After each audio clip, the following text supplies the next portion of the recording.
बहुजन समाज का जो हित है वो भाई चंद्रशेखर जी के ही साथ है। देश के अंदर किसी भी बहुजन समाज के परिवार पे या किसी भी व्यक्ति पे जुल्म ज्यादती होती है तो भाई चंद्रशेखर जी सबसे पहले उस जगह पर उसकी दुख में शामिल होने का काम करते हैं। आप नोट कर लीजिए कि 2027 में भाई चंद्रशेखर जी इस उत्तर प्रदेश के मुख्यमंत्री हैं। बाबा साहेब अमर रहे, बाबा साहेब अमर रहे।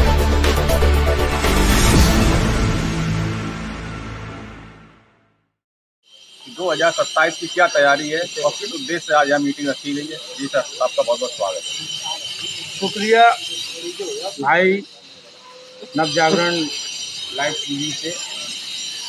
मेरा नाम मोहम्मद राजू अंसारी वारसी है। मैं आज़ाद समाज पार्टी से उत्तर प्रदेश कोर कमेटी सदस्य हूँ और प्रभारी आगरा मंडल पे हूँ, जिसमें मैं 5 जातियाँ देख रहा हूँ, जिसमें मुस्लिम, बघेल, प्रजापति, सविता, ये मैं जातियाँ देख रहा हूँ।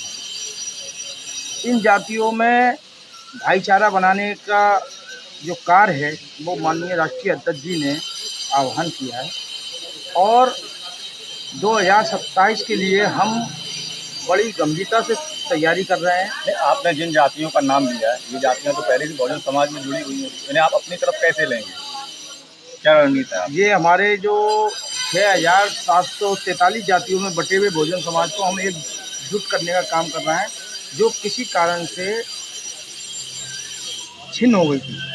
लेकिन हम उनको ये फिरके से जागरूक कर रहे हैं कि भाई ये बहुजन समाज का जो हित है वो भाई चंद्रशेखर जी के ही साथ है, क्योंकि भाई चंद्रशेखर जी आप देखते होंगे पूरे देश के अंदर किसी भी बहुजन समाज के परिवार पे या किसी भी व्यक्ति पे जुल्म ज्यादती होती है तो भाई चंद्रशेखर जी सबसे पहले उस जगह पर उसकी दुख में शामिल होने का काम करते हैं और वह घटना सदन में भी उठाने का काम करते हैं। आपने देखा होगा कि 545 सांसदों में से मात्र ऐसे सांसद हैं भाई चंद्रशेखर जी जिनको आपने बहुजन समाज की जितनी भी जाति हैं उनके प्रत्येक दुख दर्द की आवाज़ उठाते हुए आपने सदन में देखा। आप मुस्लिम समाज से आते हैं, मुस्लिम समाज को जो है समाजवादी पार्टी का वोट बैंक माना जाता है, तो ऐसे मुस्लिम समाज से आप किस तरीके से जो है आज़ाद समाज पार्टी में जोड़ेंगे? देखिए भाई, आप जो कह रहे हैं कहीं ना कहीं आपकी बात में सच्चाई है, लेकिन आप इसका सर्वे कीजिए। आप जो चुनाव हुआ लोकसभा का, नगीना से भाई चंद्रशेखर जी लड़े।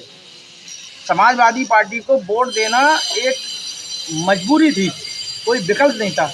लेकिन जब हमारे विकल्प के रूप में भाई चंद्रशेखर जी सामने आए, उन्हें हमने संघर्ष करते हुए देखा। जब हमने देखा कि साइन मार्ग में जब हमारी बहनें जब धरने पे थी, तब कौन काम में आया? भाई चंद्रशेखर आज़ाद। कौन काम में आया? जब हम जमा मस्जिद से एनआरसी के मुद्दे पे हम आंदोलन कर रहे थे, भाई चंद्रशेखर आज़ाद। जब भाई चंद्रशेखर आज़ाद जी हमारे दुख दर्द में हर जगह काम में आ रहे हैं और हमने देश आज़ाद हुआ तब से लेके आज तक हम किसको वोट देते गए? कांग्रेस को देते गए, सपा को देते गए, बसपा को देते गए। लेकिन जब हमें ज़रूरत हुई तब उनमें से किसी भी राष्ट्रीय अध्यक्ष ने हमारा साथ नहीं दिया। और दिया तो दिया किसने दिया? भाई चंद्रशेखर जी आज़ाद ने। उस वक़्त ना तो भाई चंद्रशेखर जी ने कोई चुनाव लड़ा था, ना कोई वो पार्षद थे, ना कोई वो विधायक थे, ना वो सांसद थे, कोई भी संवैधानिक पद पे नहीं थे। लेकिन उसके बाद भी उन्होंने पूरे देश के अंदर बहुजनों को एक करके और कहा कि अगर मेरे मुस्लिम भाई पे अगर गोली चलेगी तो इस दलित भाई बेटे के सर पे, भाई के पे गोली चलेगी, वो उसका सीना मेरा आगे होगा। तो क्यों ना हम ऐसे भाई को जो है आगे मजबूत करेंगे, और हमने करा। आपने देखा होगा कि नगीना के अंदर जब लोकसभा का चुनाव हुआ, देश आज़ाद हुआ तब से लेके आज तक सारे जो है दलित नेताओं में किसी की रहनुमाई से पहुंचे होंगे सदन के अंदर। भाई चंद्रशेखर आज़ाद मात्र ऐसे नेता थे जो अपने दम पे, अपनी पार्टी पे, अपने सिंबल पे जो है सदन के अंदर पहुंचे। और किसने पहुंचाया? ये बात किसी छुपी नहीं है। मुस्लिम समाज की वहाँ पर 58% जो है आबादी है। हालांकि बहुजन समाज के सभी जातियों ने भाई को, मैं तो यहाँ तक बता रहा हूँ कि जो और भी समाज हैं और भी जिसे कहते हैं, उसमें से भी जो मानवता को मानते हैं, उन्होंने भी भाई को मजबूत करने का वहाँ पर काम किया और भाई को सदन में पहुँचाने का काम किया। तो इसी तरीके से जैसे आपने कहा कि मुस्लिम समाज जो है समाजवादी पार्टी को नहीं, अब गलत फहमी है। अब आप नोट करो, उपचुनावों को आप एक नज़र मान लो, उपचुनाव के अंदर भाई चंद्रशेखर जी को मुस्लिम बहुत अच्छी तरीके से पसंद। हमारी जो सीट थी कुंदर की देख लीजिए, वहाँ हमें 14,500 वोट मिला। मीरापुर सीट थी हमारी 23,000 कुछ हमें वहाँ पर नहीं, जिस तरीके से वोट मिला। रैलियों में भीड़ होती है वो वोट में क्यों नहीं कन्वर्ट हो जाती? हाँ, इसकी क्या वजह है? इसके लिए ये है, मैं आपको बता दूं कि बहुजन समाज हमारा बहुत सीधा साधा समाज है। वो बाउच कर रहा था, अभी तक बाउच कर रहा था, लेकिन अब वो वोट में कन्वर्ट हो रहा है ना भाई। 1.5 लाख से ऊपर भाई कुछ चंद्रशेखर जी को जिता के भेजा, उसके बाद कुंदरकी में वोट दिया, उसके बाद जो है मीरापुर में वोट दिया। तो भाई का वोट जो है दिन पे दिन प्रतिदिन अप हो रहा है। और आप नोट कर लीजिए कि 2027 में भाई चंद्रशेखर जी इस उत्तर प्रदेश के मुख्यमंत्री हैं।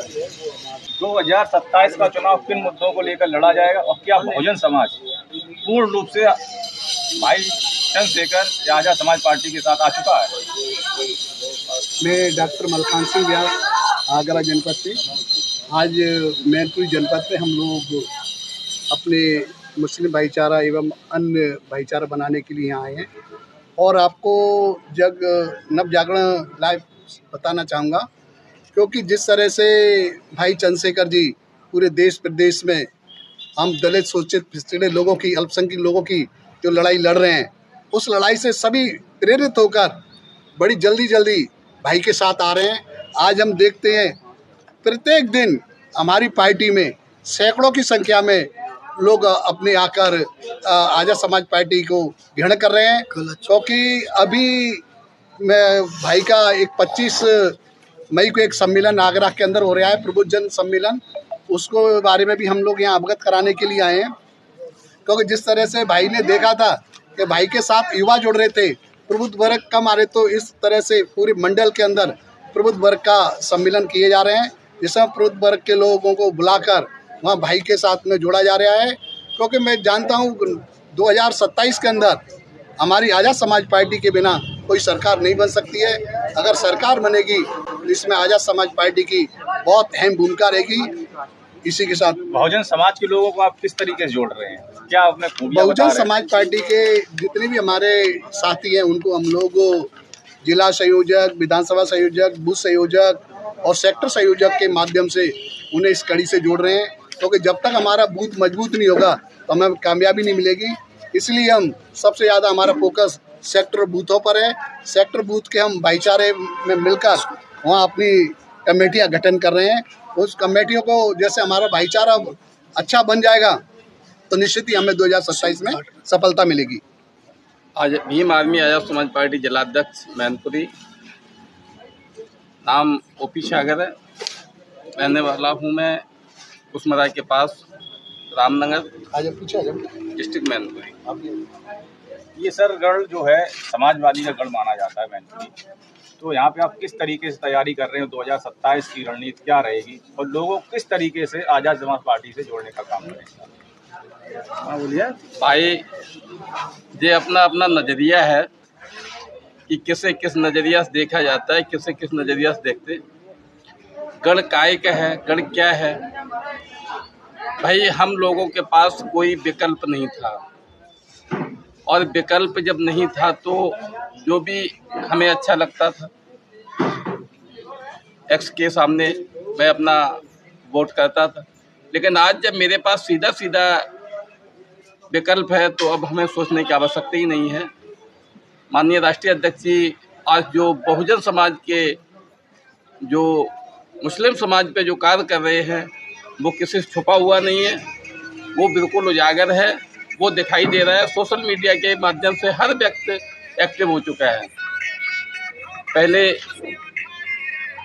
पहले हमें इस जगह पे भी गुमराह किया जाता था कि ना ही मीडिया ना ही हमें पेपर से हमें कोई जानकारी मिलती थी, क्योंकि हम हमेशा जो है मेरा उस पहलू में कोई था ही नहीं जो कि अपनी बात हमारे पास तक पहुंचाने का कार्य करे। आज जो सोशल मीडिया का जो समय आ गया है, जो कार्य चल रहा है, इसमें हर आदमी के जानकारियां, हर आदमी के पास सूचनाएं पहुंच जाती हैं। तो ये मान के चला जाए 2027 में मैनपुरी को अच्छी फाइट देखने को मिलेगी? बिल्कुल अच्छी फाइट नहीं, फाइट तो आप छोड़िए, फाइट तो बहुत पीछे रह गई है। वो समय गुजर चुका है जो था। अब तो बहुत सीधी सी बात है, अब तो आजाद समाज पार्टी का दौर है। बाबा साहेब अमर रहे, बाबा साहेब अमर रहे, बाबा साहेब अमर रहे, बाबा साहेब अमर रहे, बाबा साहेब अमर रहे।